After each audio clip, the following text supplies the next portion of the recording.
په بدخشان کې د اسلامي امارت واکمني ناکامه شوه.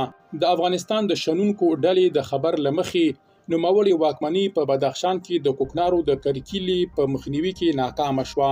خو اصلي لامل څه دی؟ بشپړ جزئیات په ویډیو کې تر پایه وګورئ. پاتمنو لیدونکو ستړي مه شئ.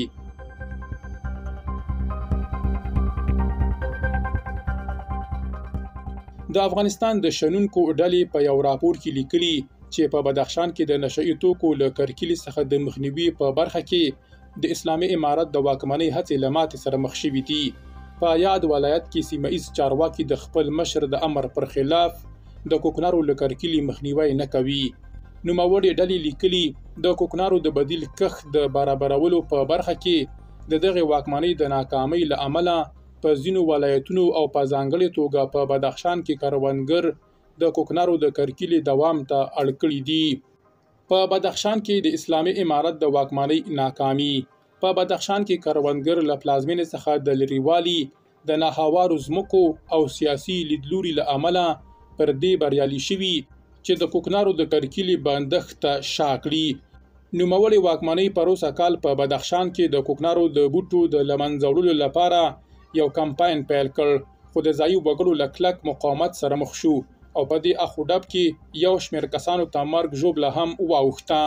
سږ کال هم په دغه ولایت کې د دغې واکمنۍ او ځایي اوسیدونکو ترمنځ نښتې شوي دي. د دغو نښتو د پراخېدو د مخنیوي لپاره لوړپوړي چارواکي دې ته اړ شول چې د وضعیت د راکابو کولو لپاره بدخشان ته لاړ شي.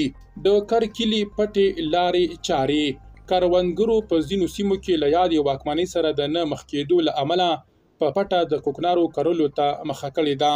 په دې پټونو کې په نورو محصولاتو کې د کوکنارو پټول، په محصورو ځمکو کې کرکیله، په لرو سیمو کې کرکیله، د ځمکې اجاره کول او یا هم له سیمه ایزو وګړو سره په شراکت کار کول ګډ دي. دې ډلې لیکلي چارواکي لږ تر لږه په سیمه ایزه کچه د کوکنارو د کرکیلې د بندښت امر پلي کولو ته چندان لیوالتیا نه لري. په بدخشان کې اورګوی ولسوالۍ یوه له هغو ده چې د کوکنارو د کرکیلې او تولید سرچینه ګڼل کیږي. په دې ولسوالۍ کې یو قومندان ویلي سږ کال د تخار او بدخشان د لویې لارې په شاوخوا ځمکو کې کوکنار نه دي کرل شوي، خو په نورو سیمو لکه بڼونو او ځانګړو ځایونو یا انګړونو کې د کوکنارو کرکیله روانه ده. په لورو پرتو سیمو کې هم د کوکنارو کرکیله په ټولیز ډول روانه ده. هغه ډیره کړه د اورګوی ولسوالۍ وګړي د کابل ادارې پر ژمنو اعتبار نه لري. د اسلامي امارت واکمنۍ په وار له وګړو غوښتي چې د کوکنارو له کرلو ډډه وکړي او ژمنه یې کړې چې بدیل کښت به ورته برابر کړي، خو دغه ژمنه تر اوسه نه ده پلي شوې. دغې سیمه ایزې سرچینې همداراز په ډاګه کړې پروسه کال موږ ته وویل شول له بدیلو کښتونو او محصولاتو ملاتړ کیږي، خو هیڅ داسې څه ونه شول. اوس بدخشانیان پر دغه ډول څرګندونو باور نه لري. سږ کال هم نوموړې واکمنۍ اعلان وکړ چې د بهرنیو مرستو د نشتوالي او د بودیجې د کسر له امله نشي کولای بدیل کښت وړاندې کړي. کروندګر بیا وایي په لرو پرتو سیمو کې د دولت یا د کاني سرچینو له ملاتړ پرته د ژوندي پاتېدو لپاره د کوکنارو له کرلو پرته بله لاره نه لري. سیمه ایز چارواکي سره له دې چې د کوکنارو له کرکیلې سره مخالفت نه لري له وګړو څخه ملاتړ هم کوي. د هغوی په وینا سیمه ایز چارواکي د دغې واکمنۍ له مرکزي واکمنۍ د ځینو مسلو او په ځانګړې توګه د کوکنارو د کرکیلې د قانونو د ایستنې او د نورو ورته مسلو په تړاو ناراضه دي. یادې ډلې په ډاګه کړې چې د بدخشان په ډیریو ولسوالیو کې سیمه ایزو چارواکو وګړو ته سپارښتنه کړې چې ځانونه وسلوال کړي. د افغانستان د شنونکو ډلې لیکلي که چیرته فشارونه ډیر شي، قانونه تصرف شي او کوکنار هم له منځه یوړل شي، نو په ټول ولایت کې د وسلوال پاڅون شونتیا ډیره ځواکمنه ده.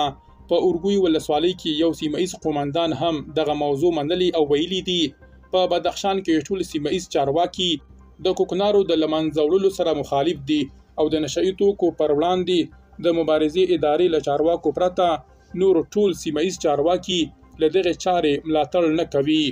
د لویو قاچاقبرو رول. د دې راپور یو شمېر مرکه کوونکو یادونه کړې د بدخشان لوړپوړي ولایتي چارواکي تاجکستان، کابل، کندهار او هلمند ته د نشئی توکو په قاچاق کې رول لري. دوی ډیره کړې د تاریاکو سوداګري په ټوله کې د کندهاري او هلمندي سوداګرو په لاس کې ده او هغوی هم د بهرنیو اړیکو او له چارواکو سره د اړیکو او یا هم پانګو له لارې خپله دغه سوداګري اداره کوي. د دغه راپور له مخې د نوموړې واکمنۍ له فشارونو سره سره د افغانستان په سویل او په ځانګړې توګه په هلمند کې لا هم کروندګر د کوکنارو کرکیلې ته دوام ورکوي. ځینو نورو سرچینو بیا د افغانستان د شنونکو ډلې ته ویلي چې ځینو هلمندي کروندګرو بلوچستان ته پناه وړې ترڅو هلته د کوکنارو کرکیلې ته دوام ورکړي.